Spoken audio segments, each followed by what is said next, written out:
Missing a very sweet little dog. He's had quite the day, though, ready to find his way home. This small stuffed pup was found aboard the Cumberland Queen II ferry. Instead of stashing him away, a deckhand decided to make him an honorary crewmate.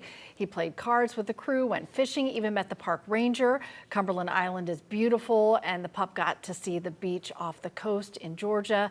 They posted pictures hoping to reunite this loved stuffed dog with the little one who lost him. So if it belongs to you, reach out. He's safe, sound, ready to return home, and what a story he has to tell. I think this is so cute because they're hoping we'll all talk about it, so there can be that reunification. And if there's a little one out there that finally reunifies, let us know. I've lived that. We've searched the airport many times for a little blue bear. It's a big deal.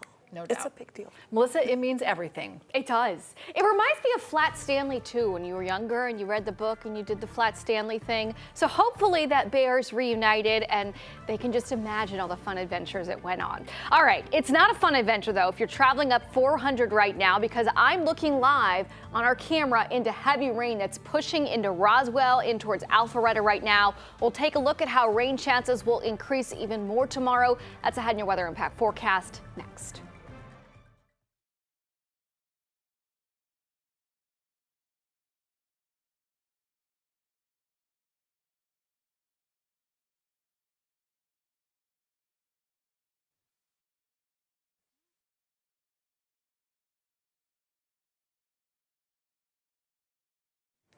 It is. That's not. Oh, God, you should have told me. I cut it. I thought I attached it. Because it would have timed out better, because I edited it to this. Hello, 1, 2, 3, 4, 5.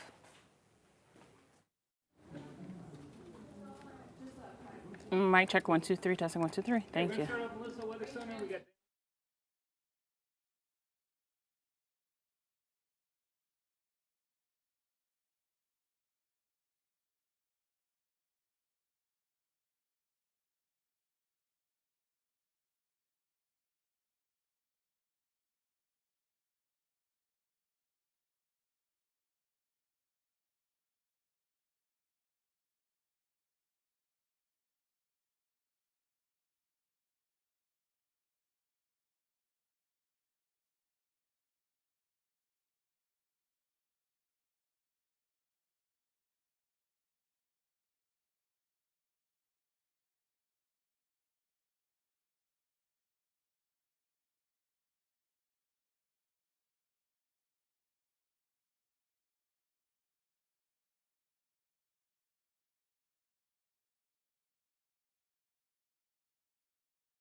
First of all, we're tracking a few downpours and thunderstorms right now, but those rain chances are increasing the rest of the week. We'll time out what time to expect the rain. And you are looking at a major police incident on one side of your screen in DeKalb County. The other side is a brand new crash. Of all the details on what you can expect for your evening commute, plus tracking some of that rain that's impacting the north side. A picture-perfect Atlanta landmark is getting a major upgrade. Why the Jackson Street Bridge makeover could reshape the city's future. And a desperate search in Texas continues after catastrophic flooding in central Texas. The race to find survivors and growing questions about the state's response. And that's where we start as we're here at 4:30 We know at least 108 people have died in that catastrophic flooding in central Texas over the weekend. Officials say there are still dozens who remain missing as of this afternoon. Maribel Gonzalez is in Kerrville, Texas, following those recovery efforts. I've never seen anything as horrific. As search and rescue efforts in central Texas enter day 5, we're getting a clearer picture of the breadth of the devastation. Just the magnitude is unbelievable. One of the worst that I've ever seen. According to Texas Governor Greg Abbott, more than 20 state agencies, 1,750 personnel, and more than 975 vehicles and other assets are responding to the aftermath of the flooding. While the forecast for the area has improved, crews are still struggling against the debris and the elements. It's extremely treacherous, time-consuming. It's dirty work. Search operations are also taking a mental toll. Hardest part is working through the emotions. We know that there's children missing and there's families missing. Wellness professionals are on hand to support responders as they deal with difficult recoveries. Still, crews remain hopeful that more of the unaccounted for will be found alive. There's always hope. I've done this long enough. I've found people 4 days later and 20 foot up in a tree. In hard-hit Kerr County, where the majority of deaths occurred, the community continues to question the timing of state officials' response to the disaster. It was between 4 or 5 when I got notified. Okay, but prior to that, in that 3 to 4 area, my understanding is, and we're in the process of trying to put a timeline.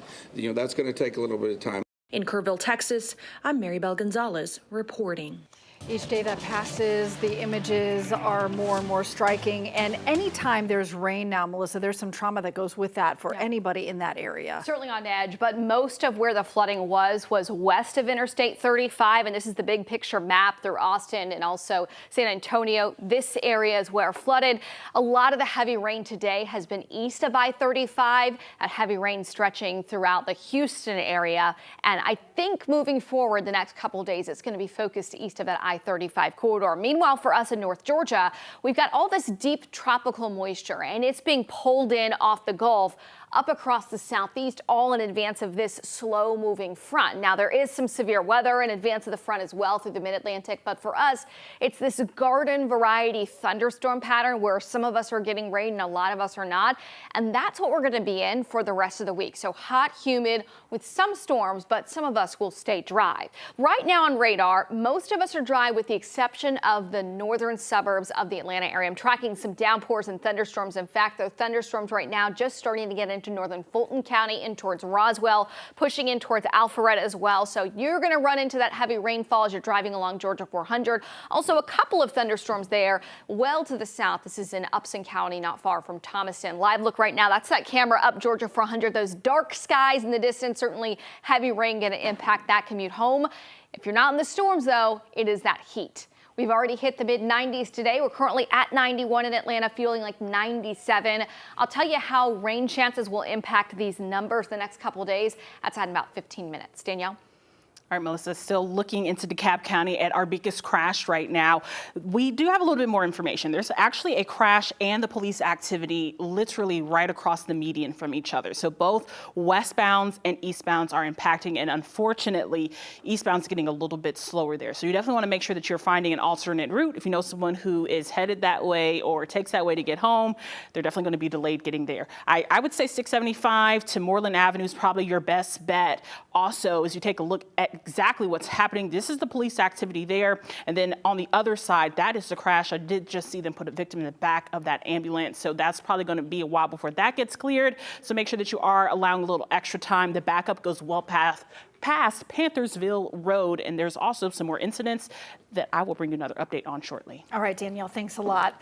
There are growing calls for change in DeKalb County in response to more people getting their water shut off. Members of the DeKalb Water Watch Coalition are addressing these service disconnections. They're demanding a pause to that shut-off process, and they're asking that the service be restored, especially to those who need it most in the rising summer temperatures. The coalition says, in spite of a water affordability measure passed months ago, more residents are struggling with debt and high water bills. To help those in need, the coalition is asking the county stop the shutoffs and offer payment plans until county leaders fully enact the measure. They say the pause is not just about water bills. It's a push for DeKalb County leaders to prioritize working families, disabled residents, and to be more transparent. And what I want to amplify even more is the lack of transparency in the dealings from the new CEO, Lorraine Cochran-Johnson. Ms. Cochran-Johnson has run on a platform and called herself Lorraine for Change. But right now, the only thing that we see that has changed in DeKalb County is the name and the hand of the person who is dealing unfairly with DeKalb residents. We need the CEO to double down on making sure that the federal consent decree that's been in effect for 17 years, that the previous CEO decided to let us know on his last day of office would not be enforced. We need Lorraine Cochran-Johnson to be the one to change that trajectory and make sure that that consent decree is adhered to. The coalition is also asking for a countywide initiative that will educate residents on income-based billing. In May, DeKalb County CEO Lorraine Cochran-Johnson addressed the billing issues. She was citing the water system that's had several problems over the years, and at the time she did acknowledge the county had replaced thousands of water meters and resolved billing issues and also lowered bills for residents who had been overcharged.